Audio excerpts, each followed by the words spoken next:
Hello and welcome to Rajya Sabha Television. You're watching The Big Picture with me, Frank Rausen Pereira. Prime Minister Narendra Modi laid the first brick of the Grand Ram Temple in Ayodhya at 12:44 p.m. as per the Muhurat for the Bhumi Pujan. He was seen performing the puja at the Sri Ram Janmabhoomi along with UP Governor Anandiben Patel and RSS Chief Mohan Bhagwat. After the ceremony, Prime Minister Modi in his address said, like August 15th, today's day holds a similar significance for crores of people who devoted their lives for the cause of the Ram Temple. The Mandir will mark a decisive change in the economy of Ayodhya, is what he said. He termed August 5th a golden day and added that Ram Janmabhoomi stands liberated today. Chief Minister Yogi Adityanath said that the temple construction is a moment to showcase the new India to the world, which does not discriminate on basis of caste and creed.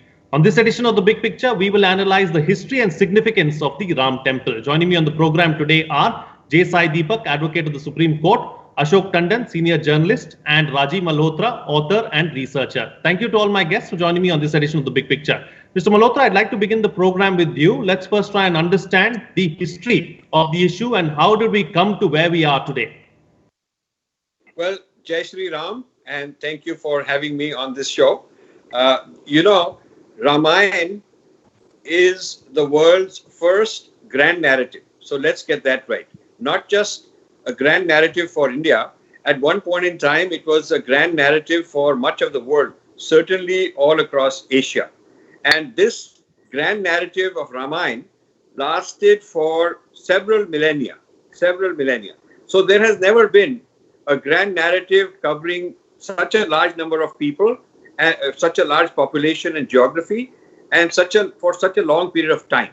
There are modern grand narratives of all kinds that have come and gone, but none so grand and none so so large in scope of time, place, and population. So this is the context in which we have to discuss the whole Ayodhya issue. Everywhere in the world where we have people of our origin, where we have people who love the Bharat and who love the Vedic tradition, they are celebrating today. And I want to congratulate everyone.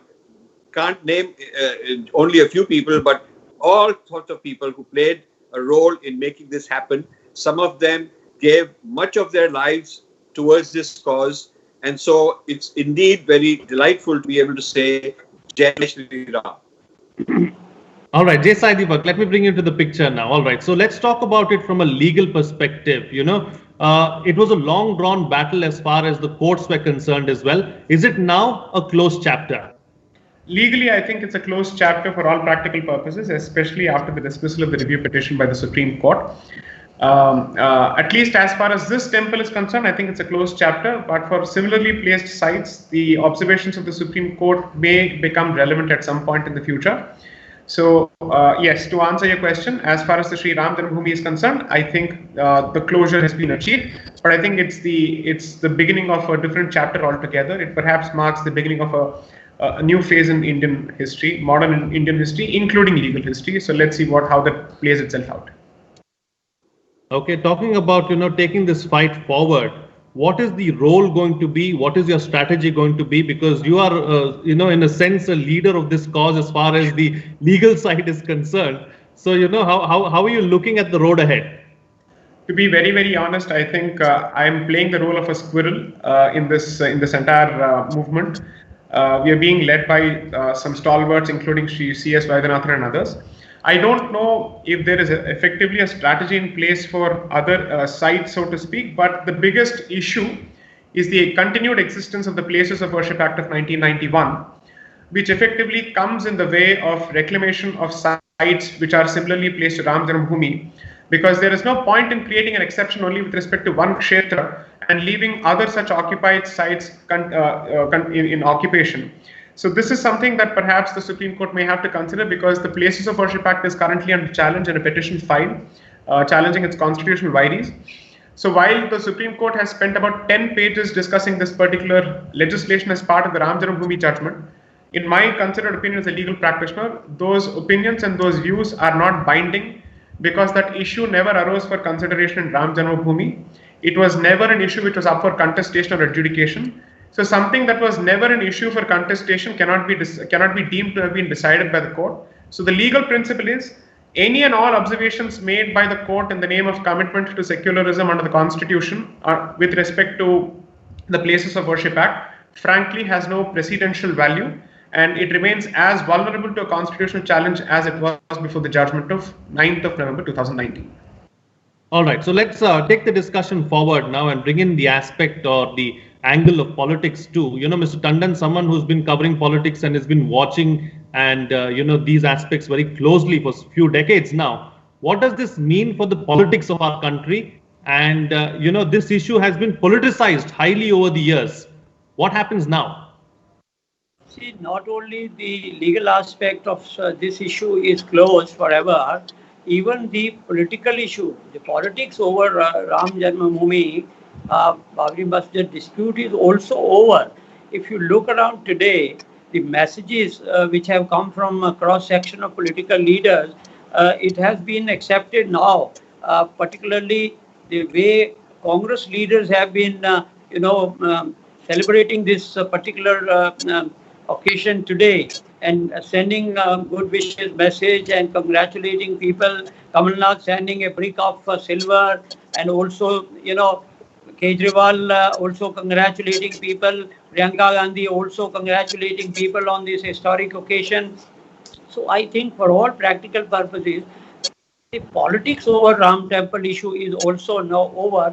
And as it was earlier also universally accepted that Rama is above religion, so now today Rama has now been recognized universally as a symbol of India's unity in diversity, India's cultural heritage, and India's tradition, its values, all put together in the character or personality of Rama, which has been universally accepted by all political parties. So I think it's a very good occasion, and also for India as such, because I have seen even abroad today, huge screens were put up in many countries, including in New York and London, and also in Canada. So not only the Indian diaspora, but also people in those countries, they were also watching the celebration going on in Ayodhya.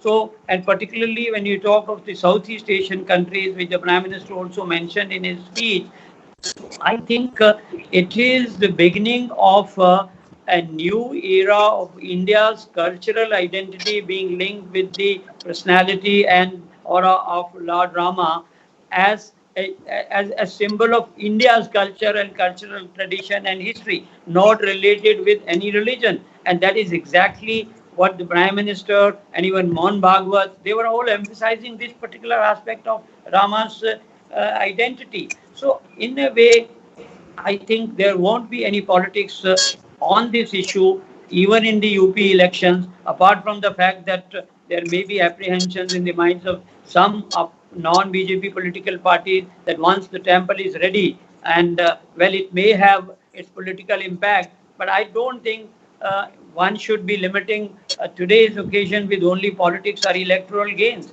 But the fact remains, something which was in the pipeline, something which was being believed by millions and millions of people in India, that it is the birthplace of Rama, that has been established by the courts. And one thing which particularly Prime Minister mentioned today was, when the Supreme Court verdict came, it was universally accepted by all sections of the society in India. And that was remarkable thing, because there were no agitation, no violence when the judgment came. So that means the legal battle which has come to an end perhaps was the only way to resolve this issue, and that is why it has been resolved in a democratic manner, in a peaceful manner. So all that comes to an end now, and I do hope that, as the Prime Minister also mentioned, the temple, when it comes up, will be not only pilgrimage center for a particular community, but it will be a main huge tourist attraction from all over the world, and that will turn around the economy of Ayodhya. So I think all these things put together, one should be welcoming it, as it has been welcomed by a cross section of Indian political parties, including Congress. So I'm glad that politics has come to an end on this issue. Okay, all right. Then let me bring you into the picture then, Mr. Malhotra. What does this mean for the history, heritage, and culture of our country? You know, this is such an important event. We have to look at it as an international event. Of course, the legal fight within India has been won, but you will see that the fight for the international fight has actually intensified.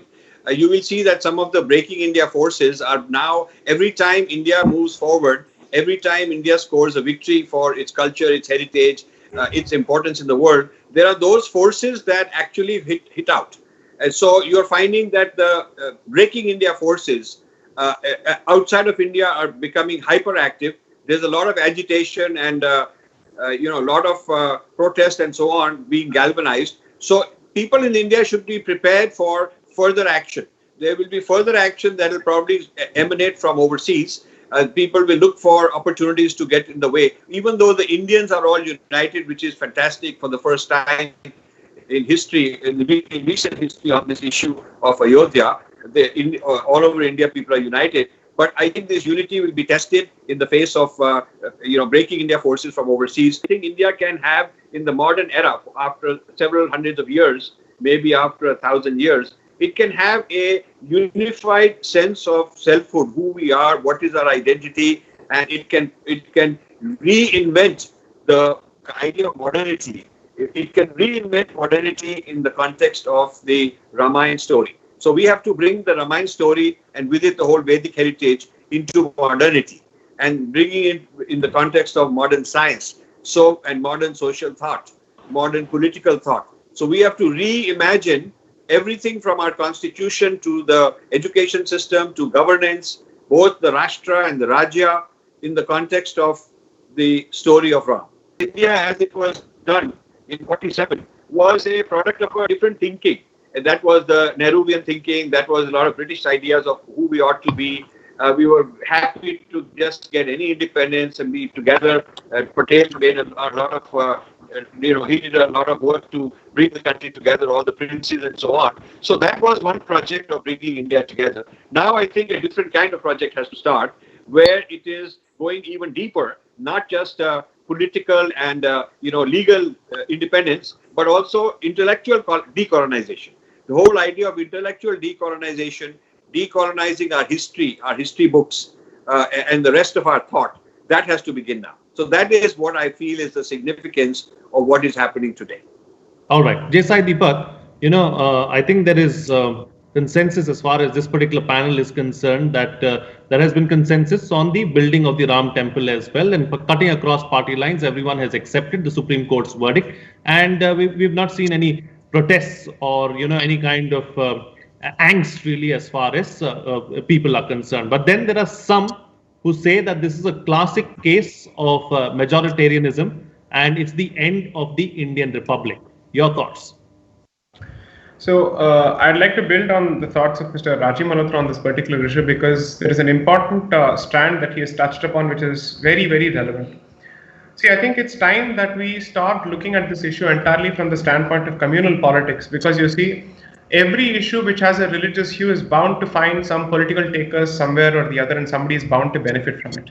Okay, I am going to look at this particular issue simply from the standpoint of the average practicing Hindu or the average practicing person of any other religion in this country, to simply ask this question: what is the issue all about, and what is it that we are pushing for? I don't think anybody is really pushing for hatred. I don't think it is a question of hatred. It is ultimately a quest for truth. It is ultimately a quest for reclamation of identity. And there's a brilliant branch, emerging branch, and something that has been there in humanities for a very long time. It's called decoloniality, which effectively means post-colonial societies like Bharat, which have suffered various forms of colonialism, including settler colonialism, are looking at reclaiming their identity. And reclaiming their identity in the most democratic way possible, in the most constitutional way possible, through the court of law. Okay? Assume for a moment that we had people randomly going about saying, this is fine, so I'm taking it by force. That's a different issue altogether. but it speaks volumes of the tradition of this country that people have waited for over 150 years to effectively be able to build or lay the brick for something which is so central to their civilizational identity. This is not just about religious identity, this is about civilizational identity. And this is very, very clear from the reach that this particular figure, Lord Ram, has across the Indian subcontinent and in all those places where Bharat has actually extended its soft power, so to speak. So in my view, it is possible to address this in a more sophisticated manner. It is possible to see this in a more nuanced manner. And as opposed to constantly looking at it through the prism of politics, if we were to look at it simply from the standpoint of justice and the fact that indigenous faiths and indigenous faith systems have suffered for a very long time, and therefore I'm completely with you. Of course, this is the dawn of a new republic.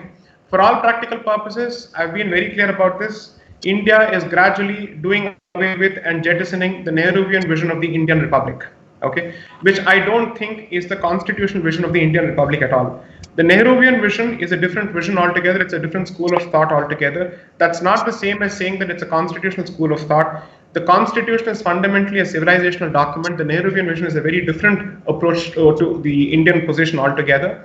So I see Bharat effectively asserting its civilizational identity in a calm, composed, and confident manner, in as non-violent a manner as possible, in as constitutional manner as possible, because you see, no decision is going to find 100% takers. Everybody at some stage is going to be hurt one way or the other. But that is the nature of justice. You can't expect every person to necessarily be happy at the end of a justice dispensation mechanism. But the question is, how do you obtain justice? How do you secure justice? Are you doing it on the basis of evidence? So at the very least, everybody who has a right over some site must have the right to prove his point in a court of law. He must have his day, or she must have his or her day in court. When that happens, let the law take its own course, let the facts speak for themselves, and let people ask themselves, if this is what has exactly happened in over 30 to 40,000 places, what does it say about the history that we've been reading in schools? Why is it that we have not been exposed to this at all? Because you see, the world over, positions are being taken against colonialism. What's happening in America and what's happening in New Zealand, what's happening in Paris is a position against colonialism. And India taking back these civilizational centers is a case of decoloniality, where it is effectively unyoking all the shackles and all the burden of colonial baggage. And when I refer to colonialism, it's not just the period of the British. We have to effectively take into account several strands of colonialism. So as far as I'm concerned, while it is the closure of one particular chapter, it is the beginning of a new, fresh chapter as far as Bharat is concerned.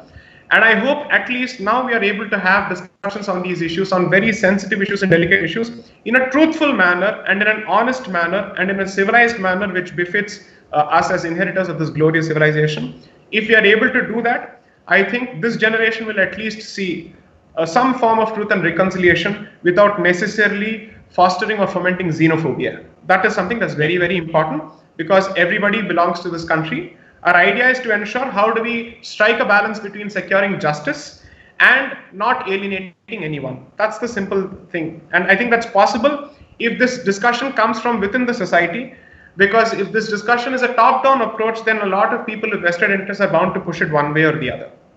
Credit must be given to the fact that so many people who were busy fear-mongering about the outcome of a judgment in favor of the so-called Hindu side, so to speak, what has happened? People have accepted it at the end of the day. So we must give credit to the maturity of the Indian society and vast sections of the Indian society. This is something that it is possible. The more we put faith in our society, the more we are bound to find solutions. As long as we continue to treat it as a backward, regressive society, we will constantly treat it the way the white colonizer treated us, savage, superstitious, barbaric communities, which we are not. We are much beyond that. Mr. Tandon, let's take the discussion forward now and bring in another aspect altogether. So both the speakers before you have spoken about how this is a new era and a new beginning. We've seen a new beginning as far as the national education policy is concerned as well. So do you believe that going forward, we are going to change things, like how they were, and change for the better? So first of all, I beg to disagree with some of the observation made by my other co-panelists. See, all these apprehensions which have been expressed, I think these are baseless. the manner in which this particular issue has been resolved, I think it speaks volume of the people of India. See, there were apprehensions that once the verdict comes, there may be a bloodbath, but nothing has happened. People have accepted it. The only thing is that you have to, move in a democratic manner and taking all the people along.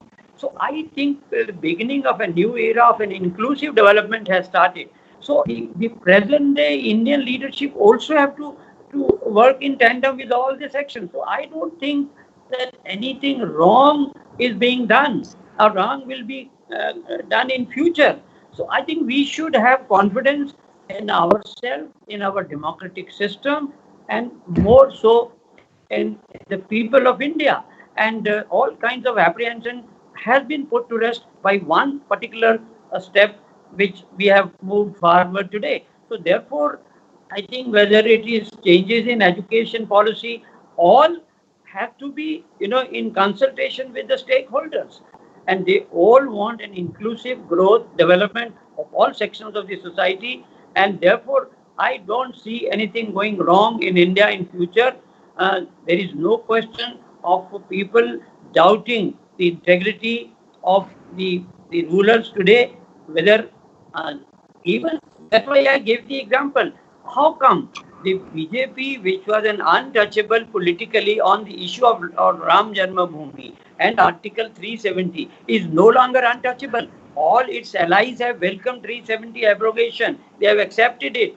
They have also accepted the construction of Ram Temple. Even non-NDA parties have also agreed. So therefore, it is the way you move forward.